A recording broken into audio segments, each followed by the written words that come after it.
to making sure that we get that project done. Thank you, Mr. Chairman. Thank you, Senator Hirono. Senator Mullin. Thank you, Mr. Chairman. And thank you to all of you guys for stepping up and willing to serve in these capacities.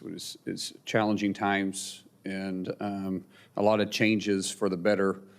And unfortunately, a lot of roles you guys are stepping in, change isn't exactly easy. It's tough. So with that, Mr. Kyle, can you explain to me why you're taking on this role and responsibility?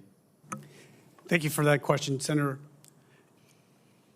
I came to this country with nothing as a refugee, and we grew up in Africa, actually. And in 1979, when the Shah of Iran was overthrown, the Marines brought us into the embassy and stood watch over us in case they had to do a naval evacuation.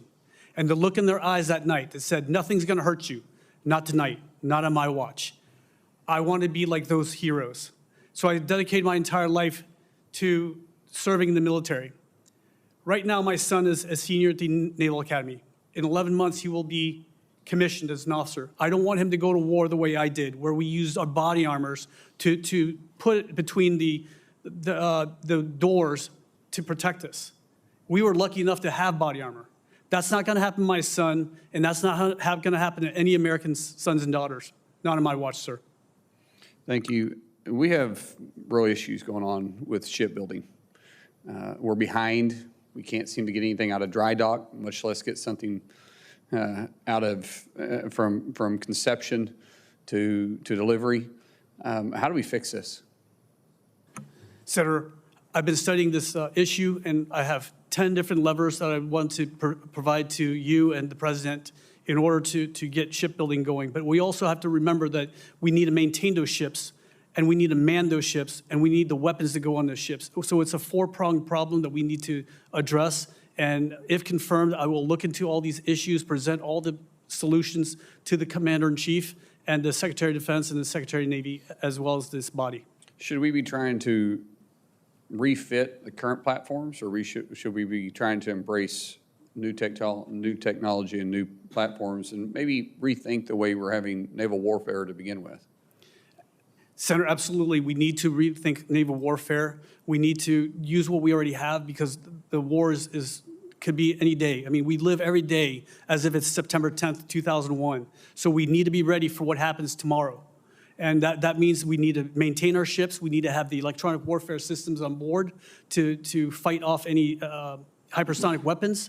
We also need to accelerate shipbuilding as well. Thank you. Mr. Gillis, the United States has an abundant amount of natural gas, and same thing with Oklahoma.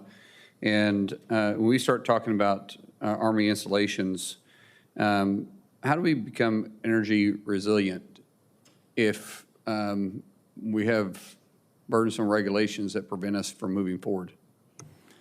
Senator Mullin, I think you're exactly right. The more we can bring on-site generation and on-site power sources to Army installations, the more resilient they are. We've got at least one use case where we're currently extracting natural gas on an installation for that purpose. And I think that's a great use case and would like to be able to see it expanded, and would love to work with you to make sure that we have the authorities to do that. Yeah, what type of legislation do you need? We've looked in this before. I mean, we just talked about in McAllister, the munition depot there has a tremendous amount of resources under the ground. And you look at the paperwork that it takes to do it, it's nearly impossible. So how can we help you be successful in this?